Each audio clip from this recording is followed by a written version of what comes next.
Today we are interviewing Nicole Rosenberg, who has become an interior designer. And today we're going to explore how Nicole came about doing that.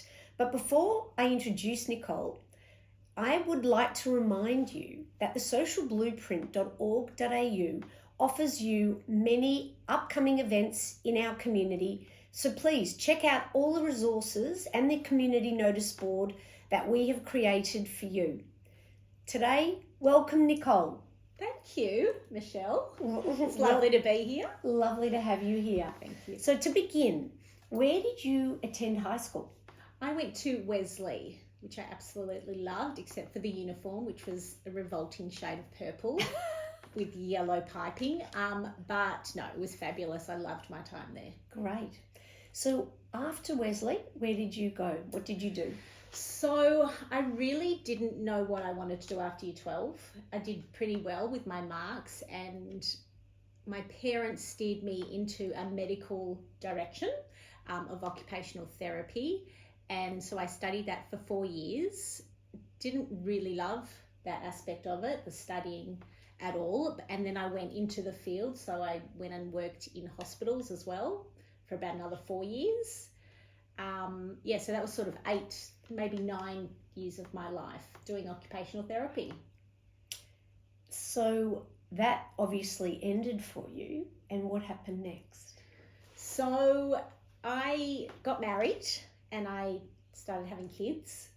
And then when I was at home, I felt like I needed to be doing something else other than just being a mum. Yes. So I started making these little babushka dolls, you know, the Russian dolls. Yes. And I customized them for people that had babies, so with their date of birth. And I used to put Liberty of London fabric on the bellies. Love and that. That's where the name Liberty comes from. So I started off doing that, and I really enjoyed doing that at home. Gave me a little something on the side. Yes. And then I started to decorate my own kids' bedrooms, and then my friends would come over and ask me to do the same for them. So it started really organically. And it was because of that fabric that you named your business Liberty Interiors? Correct. Brilliant. Yes. Brilliant. And I still to date love that fabric. Yes. Yes. So ever changing. Gorgeous. So now, are you focusing on doing interior designs for just people you know, or are you doing it for homes, bedrooms? What are you doing? So because of my social media presence, I do get a lot of inquiries from different people, not just friends, obviously now. Great. So it's really broadened, I guess, in that way. I've only got a small team, so we can't take on that many clients. And I do want to keep it small. It's not like I want to manage staff, because that's not my passion. Yes. So we get inquiries from even, you know, all over the world, like America and places like that, which we can do as well. You fly there to do the jobs, So- or do you do it remotely? I do it remotely. I have gone over there. Well, when I was there on holidays, I then went and met a client, but we also do a lot of interstate clients. Yes. We fly interstate. Fantastic. Yeah. So you think you found your passion now? Definitely I found my passion. I know that I found my passion because every time I see something that I love in interiors, or we've created something that I love, I feel it in my body, like I get shivers, or, you know, like a proper reaction to what we've created. So I definitely know I found my passion. Fantastic. Not my fashion, my passion. Yeah. And I found my fashion. So do you work out of home, or do you have an office? So I do have an office. I do, because I'm on the road quite a bit as well, I have an office, but I feel like my car is like a bit of a styling hub. I sort of have stuff in my car because I'm going around to clients all the time and showrooms and things like that. But I've got an office. I work from home, and then, you know, going out and seeing clients and going to suppliers. Must be very interesting. Do you carry around babushka dolls and still No. sell those? I think I should bring the babushka dolls back, come to think of it. No, but I don't anymore. I wish I had the time to sit there and paint and glue on the fabric to their bellies, but I don't anymore. So in your career as an interior designer, Have you got any stories to share with us about anything that's occurred? So one that comes to mind, and it's funny when I look back on it, it's probably where my interior design journey started, if you will. I was in David Jones with my mum, and we were walking through the bedding section, and I was only 13 years old. And I came across this beautiful bed that had been made up, and they had some gorgeous pillows on the bed. And of course, Mum wouldn't buy them for me. They were really expensive. So at the time, I always worked. I was a big worker. I worked in the bakeries like Laurent and Baker's Delight. So I worked a lot. Yeah. So I saved up all my money for a month, and I went back into David Jones and bought all these pillows, which looking back are totally hideous. But I saved up for these pillows at 13, and I was so proud. I had them on my bed, and I would make my bed every day and put the pillows perfectly into position. And I think my mum still has those pillows because she cannot throw them out. They were too expensive. She can have them. That's totally fine. Don't need them anymore in my life. But yeah, so that's a story where I should have probably listened to what happened there. Yes. And then maybe I would have started my journey when I was 18. Maybe your mother recognises that with hindsight, so she's wanted to hold on to it because that's where her baby recognised her passion. Maybe. So Nicole, you mentioned the word collaboration. I know you've actually done a few collaborations.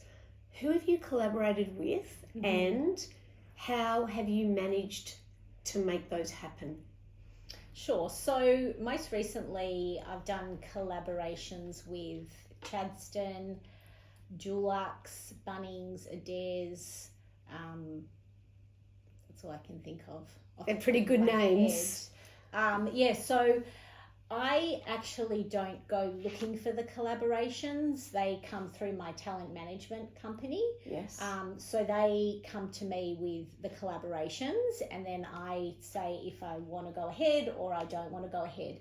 I think the thing with collaborations and myself is that they're very genuine. So I don't say yes to just every collaboration. It's only people that I have a connection with, or I shop with, or I use their furniture in my home. Yes. That sort of thing. So I'm pretty careful with who I collaborate with, but I really do enjoy that part of my business now because it is very different to working with clients. Yes. So with the collaborations that you've achieved, how did you know to do the contracts and to know what to get out of these collaborations versus what to put in? So that's definitely not a talent of mine, dealing with contracts, and I really didn't really want to deal with all these companies. I didn't have the time. Yes. So that's when I knew I needed someone to manage that for me. Yes. So my talent management agency gets all the inbound inquiries, and they deal with the entire contracts and what I'm doing and what I need to deliver. So all that is managed through them. So I just stick to what I'm good at because I would not be good at that. That's Stay in your lane. So Nicole, obviously you have a very successful social media account. How have you got that started, and does it take a lot of time? It definitely doesn't take up a lot of my time. I actually don't really know how I got to the amount of followers I got to. I guess it is because of my content, and people love seeing beautiful interiors photographed beautifully. I don't actually put myself on it that much, so it's definitely got to do with my interiors, not about me. Yes. I don't think. But I think that my social media account is something that I have to have. It's a massive part of my business, but it doesn't make me happy, the followers or the comments or anything like that. It's more about putting out there what I do and sort of not getting sucked into that social media vortex. I post and then I get off. It's not something that takes up a lot of my time. Yes. But I'm very thankful for all my followers and the beautiful comments and the beautiful likes. I think it's beautiful. But I don't want my life to be about, my social media account. It's really what I do in business And also I've got a family that I want to Yes. spend time with. So it's, I don't want that to take up a lot of my time. So it doesn't take up that much of my time. I post and I get off. Amazing. Yeah. Have you done a course in social media, and do you take your own photographs? Definitely haven't done a course. My talent management company laugh at me every time I have to give insights to these companies that we do collaborations with. I have to ask them every time how to get into my insights. So I'm not that versed on, how to use the back end of the social media as much as people would think I am. What was your second question? Who takes your photographs? Oh, I've got a beautiful photographer. Her name's Elise Scott. I think getting a professional photographer for your Instagram account is really important. Right. I feel like the quality of the photo is really important. And I think that's probably why my social media account has grown so much, because of professional photography. I've always been really strict on that. So I've heard that you're bringing out a new wallpaper range. Why?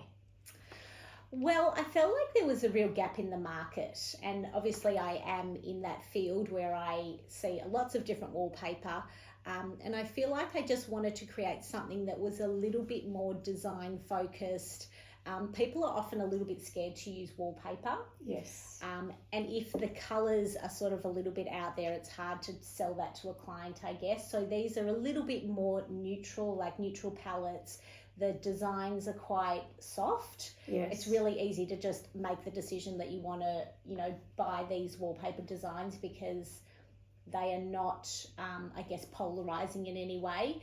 The other thing I wanted to do was create a peel and stick version so that people don't have to get a wallpaper installer to come in as well. Oh. So they can do, DIY, sort of install themselves. Does that not exist? Is that not a common thing? There is that out there, but you can either go down the traditional wallpaper path or, a peel and stick version. So if you're getting traditional wallpaper, you're buying the wallpaper, then you have to pay an installer probably $400 a wall to come and install it. Whereas this, it's so easy to put up. You can make a mistake and rip it back down and put it back up again. Great. Yeah. So, if you buy the wallpaper, you can just do it yourself.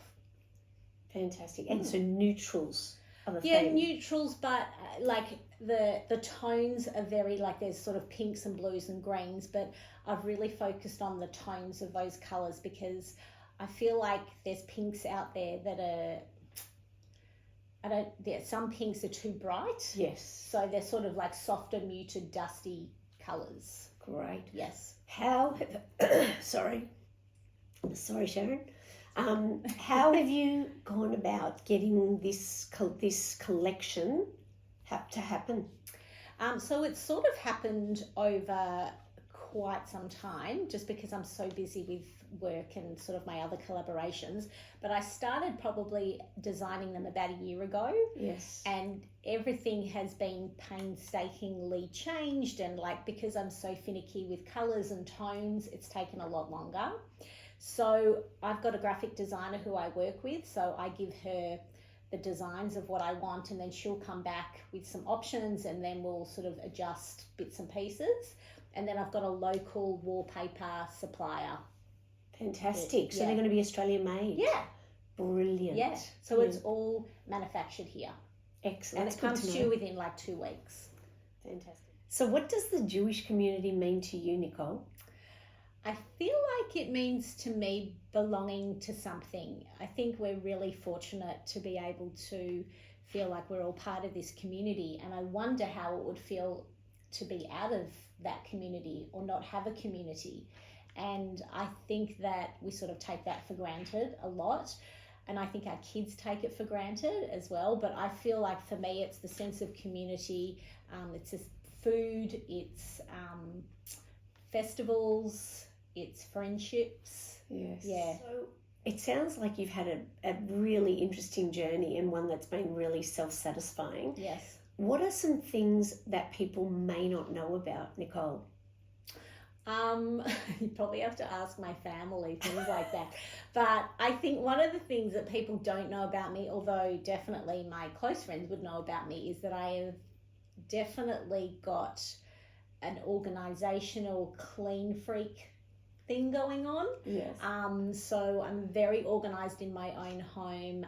The beds are always made. I've sort of trained my kids now to be really neat in the house.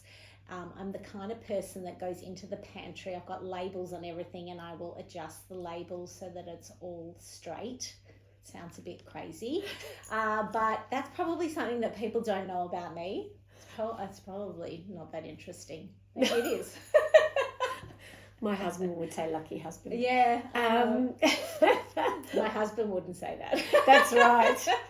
That we all want He's what we not don't allowed have. to leave anything anywhere. He says that if he leaves, well, I think if you leave something somewhere and it's not put in the right place, then I'll just put it away or I'll put it somewhere. So if they can't find it, that's not really On them. Yeah, it's not my issue. It's on them. Yeah.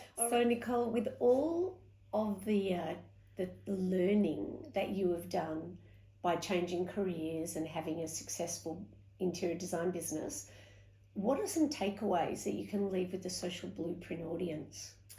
Look, I feel like what my journey has taught me is that you can find your passion at any age, whether it be 50 or 60. It's never too late. And I feel like with my journey that I've always listened to my gut. I don't have many people that I ask opinions of in my business. I really just make the decisions and go with it. Nicole, thank you for sharing your journey with us here at the Social Blueprint. My pleasure. It's been an absolute pleasure to meet you, and all the very best on your journey. Thank you. And so everyone, if you want to check out liberty.interiors on Instagram, or please have a look at this full interview, share it on socialblueprint.org.au. All the best.